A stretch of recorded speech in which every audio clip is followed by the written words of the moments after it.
y de Letrán, Papa Inocencio II. Por la disciplina y buenas costumbres. Condenó los amaños cismáticos de varios antipapas y los errores de Arnaldo de Brescia y publicó medidas destinadas a que reinara la continencia en el clero. Condenación del antipapa Anacleto y de sus partidarios, cánones sobre la disciplina del clero y condenación de Arnaldo de Brescia, revolucionario que tenía soliviantada la ciudadanía romana contra la Iglesia. Simón Mago, contemporáneo de los apóstoles, oyendo al apóstol Felipe anunciar el Evangelio y confirmándolo con milagros se convirtió y fue bautizado. En los Hechos de los Apóstoles se lee: habiendo visto, Simón, que por la imposición de las manos de los apóstoles se daba el Espíritu Santo, les ofreció dinero, diciendo: dadme también a mí esa potestad, para que cualquiera a quien imponga yo las manos, reciba el Espíritu Santo. Mas Pedro le respondió: perezca tu dinero contigo, pues has juzgado que se alcanzaba por dinero el don de Dios. Los cátaros, palabra que significa puros, eran muy rebeldes a la autoridad religiosa y anárquicos con respecto a la fe y a la moral. Negaban la resurrección de los muertos y la vida futura y admitían, al estilo oriental, la transmigración de las almas, además de otros errores doctrinales. Magisterio del C2 de Letrán, ecuménico, contra los falsos pontífices, de la simonía, la usura, falsas penitencias y sacramentos, Can. 2. Si alguno, interviniendo el execrable ardor de la avaricia, ha adquirido por dinero una prebenda, o priorato, o decanato, u honor, o promoción alguna eclesiástica, o cualquier sacramento de la Iglesia, como el crisma y óleo santo, la consagración de altares o de iglesias, sea privado del honor mal adquirido, y comprador, vendedor e interventor sean marcados con nota de infamia.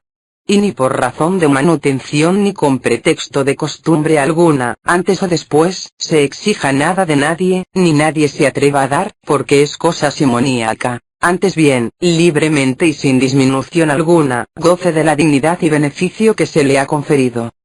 Can. 13. Condenamos, además, aquella detestable e ignominiosa rapacidad insaciable de los prestamistas, rechazada por las leyes humanas y divinas por medio de la Escritura en el Antiguo y Nuevo Testamento, y la separamos de todo consuelo de la Iglesia, mandando que ningún arzobispo, ningún obispo o abad de cualquier orden, quien quiera que sea en el orden o el clero, se atreva a recibir a los usurarios, si no es con suma cautela, antes bien, en toda su vida sean estos tenidos por infames y, si no se arrepienten, sean privados de sepultura eclesiástica. Can. 22. Como quiera que entre las otras cosas hay una que sobre todo perturba la Santa Iglesia, que es la falsa penitencia, avisamos a nuestros hermanos y presbíteros que no permitan que sean engañadas las almas de los laicos por las falsas penitencias y arrastradas al infierno. Ahora bien, consta que hay falsa penitencia, cuando despreciados muchos pecados, se hace penitencia de uno solo, o cuando de tal modo se hace de uno, que no se apartan de otro. De ahí que está escrito: quien observa toda la ley, pero peca en un solo punto, se ha hecho reo de toda la ley. Ac. 2:10, es decir, en cuanto a la vida eterna. Porque, en efecto, lo mismo si se haya envuelto en toda clase de pecados que en uno solo, no entrará por la puerta de la vida eterna. Se hace también falsa penitencia, cuando el penitente no se aparta de su cargo en la curia o de su negocio, que no puede en modo alguno ejercer sin pecado, o si se lleva odio en el corazón, o si no se satisface al ofendido, o si el ofendido no perdona al ofensor, o si uno lleva armas contra la justicia. Can. 23. Aquellos, empero, que simulando apariencia de religiosidad, condenan el sacramento del cuerpo y de la sangre del Señor, el bautismo de los niños, el sacerdocio y demás órdenes eclesiásticas, así como los pactos de las legítimas nupcias, los arrojamos de la Iglesia y condenamos como herejes, y mandamos que sean reprimidos por los poderes exteriores. A sus defensores, también, los ligamos con el vínculo de la misma condenación. Concilio de Sens, errores de Pedro Abelardo. 1. El Padre es potencia plena, el Hijo, cierta potencia, el Espíritu Santo, ninguna potencia. 2. El Espíritu Santo no es de la sustancia V. 1. De la potencia del Padre o del Hijo. 3. El Espíritu Santo es el alma del mundo. 4. Cristo no asumió la carne para librarnos del yugo del diablo. 5. Ni Dios y el hombre ni esta persona que es Cristo, es la tercera persona en la Trinidad. 6. El libre albedrío basta por sí mismo para algún bien. 7.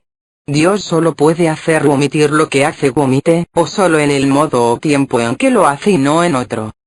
8. Dios no debe ni puede impedir los males. 9. De Adán no contrajimos la culpa, sino solamente la pena. 10. No pecaron los que crucificaron a Cristo por ignorancia, y cuanto se hace por ignorancia no debe atribuirse a culpa. 11. No hubo en Cristo espíritu de temor de Dios. 12. La potestad de atar y desatar fue dada solamente a los apóstoles, no a sus sucesores. 13. El hombre no se hace ni mejor ni peor por sus obras. 14. Al Padre, el cual no viene de otro, pertenece propia o especialmente la operación, pero no también la sabiduría y la benignidad. 15. Aún el temor casto está excluido de la vida futura. 16. El diablo mete la sugestión por operación de piedras o hierbas. 17. El advenimiento al fin del mundo puede ser atribuido al Padre. 18. El alma de Cristo no descendió por sí misma a los infiernos, sino solo por potencia. 19. Ni la obra, ni la voluntad, ni la concupiscencia, ni el placer que la mueve es pecado, ni debemos querer que se extinga. De la carta de Inocencio II Testante Apóstolo, a Enrique Obispo de Sens, 16 de julio de 1140. Nos, pues, que, aunque indignos, estamos sentados a vista de todos en la cátedra de San Pedro, a quien fue dicho, y tú convertido algún día, confirma a tus hermanos LC. 22, 32, de común acuerdo con nuestros hermanos los obispos cardenales, por autoridad de los santos cánones, hemos condenado los capítulos que vuestra discreción nos ha mandado y todas las doctrinas del mismo Pedro Abelardo juntamente con su autor, y como a hereje les hemos impuesto perpetuo silencio. Decretamos también que todos los seguidores y defensores de su error, han de ser alejados de la compañía de los fieles y ligados con el vínculo de la excomunión. Del bautismo de fuego, de un presbítero no bautizado. De la carta Apostolicam Sedem, al obispo de Cremona, de fecha incierta. Respondemos así a tu pregunta. El presbítero que, como por tu carta me indicaste, concluyó su día último sin el agua del bautismo, puesto que perseveró en la fe de la Santa Madre Iglesia y en la confesión del nombre de Cristo, afirmamos sin duda ninguna, por la autoridad de los santos padres Agustín y Ambrosio, que quedó libre del pecado original y alcanzó el gozo de la vida eterna. Lee, hermano, el libro octavo de Agustín, de la ciudad de Dios, donde, entre otras cosas, se lee: invisiblemente se administra un bautismo, al que no excluyó el desprecio de la religión, sino el término de la necesidad. Revuelve también el libro de Ambrosio sobre la muerte de Valentiniano, que afirma lo mismo. Acalladas, pues, tus preguntas, atente a las sentencias de los doctos padres y manda ofrecer en tu iglesia continuas oraciones y sacrificios por el mentado presbítero.